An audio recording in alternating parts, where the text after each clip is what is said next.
Good day, fellow investors. We've discussed Druckenmiller's view on a nightmare scenario possible for the market, and in this video I want to use his ideas, macro ideas, and put it into a scenario perspective where the market could easily crash 50 to 75%. And this is what we have to put into the stock market scenario. Inflation not at 2% long term but 4% as expected. The Fed has to keep rates higher, around at least 5% and not 2-3% as expected.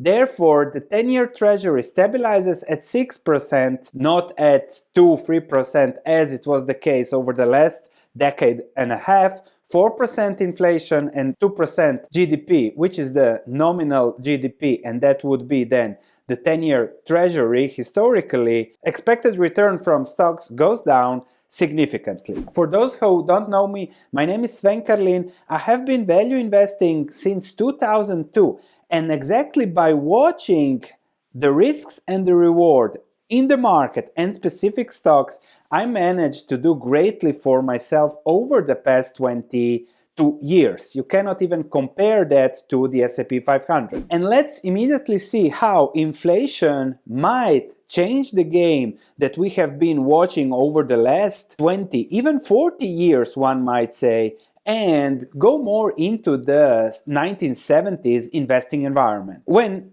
value investing was the king. The Fed's projections, the forward guidance is there. Inflation will be controlled very low, and that is always with the Fed, always great linear stable projections. But let me go back a little bit and go to December 16, 2020. Let me look at the Fed's projections back then. So 2020 projections for inflation, actually almost you can call it deflation, and 2021, 2022, look at this. The projections for inflation to be around 2%. 2%. Nothing will happen to inflation. And if we look at the projected long-term Fed interest rates from 2020, close to zero for a few years, and then in the longer run stabilize for 2.5. Let me show you this again. Projection at 2%, right? What was the reality? We had 9% inflation. And we have seen the Fed push interest rates to 5%, even if they said interest rates would be low, and then in the long run going to 2.5. They went to 5, now a little bit lower, and then we have the projections of it going down to 3%, but we have seen the projections being wrong in the past, and the market and what's going on might not allow for those projections as the Fed would like to have to be reality. Things are turning, and for that we need to look at the 10-year treasury, and maybe it will go to nominal GDP, which is the historical, let's say, trend.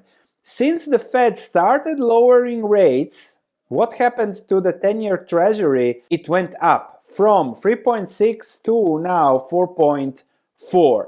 The 10-year treasury at nominal with a little bit higher inflation, you have GDP at 2%, inflation at 4-5%, 10-year treasury goes to 6-7%, and it could actually stabilize there. And that's nothing crazy, it has been there. Yes, the last time in 1980s at around 7-8%, 1990s also. Then we have had this extreme scenario of very low rates, but maybe we are just going back to something more normal, and if that happens, then the expected returns from stocks goes down from the current Goldilocks bubbly environment. And let me show you the cyclically adjusted price to earnings ratio.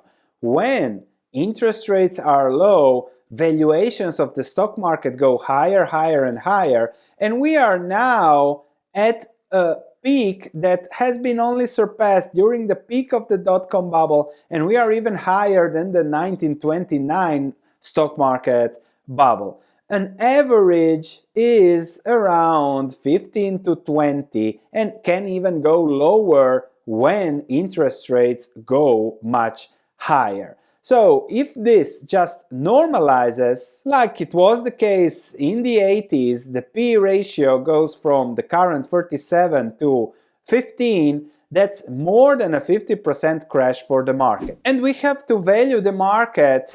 It can also be much higher, but let's value the market at a 10-year treasury of 8%.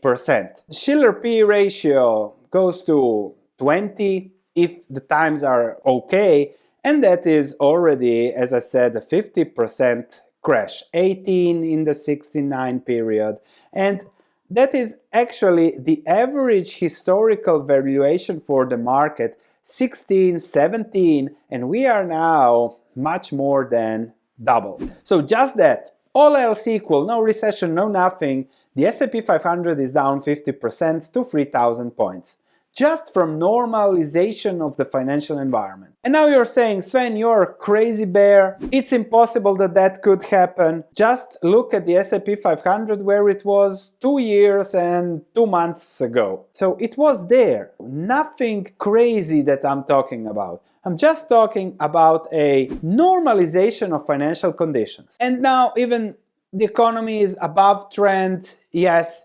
Consumption is good because everyone is rich. If you look at the financial assets, 110 billion, everyone is high on financial assets. But if we have a recession, and in recessions earnings do go down significantly, any kind of slowdown in earnings, on top of valuation declining, if earnings decline, that's a 75% decline for the S&P 500, and that is the nightmare scenario that might hit the markets. I'm not predicting this, I'm just saying this, describing this so that you can have an open mind about the risks in your financial assets. And by watching the risks, we allow for long-term compounding, and that's what we do on this Value Investing YouTube channel. Check the Value Investing quadrant, check my research platform, and I'll see you in the next video.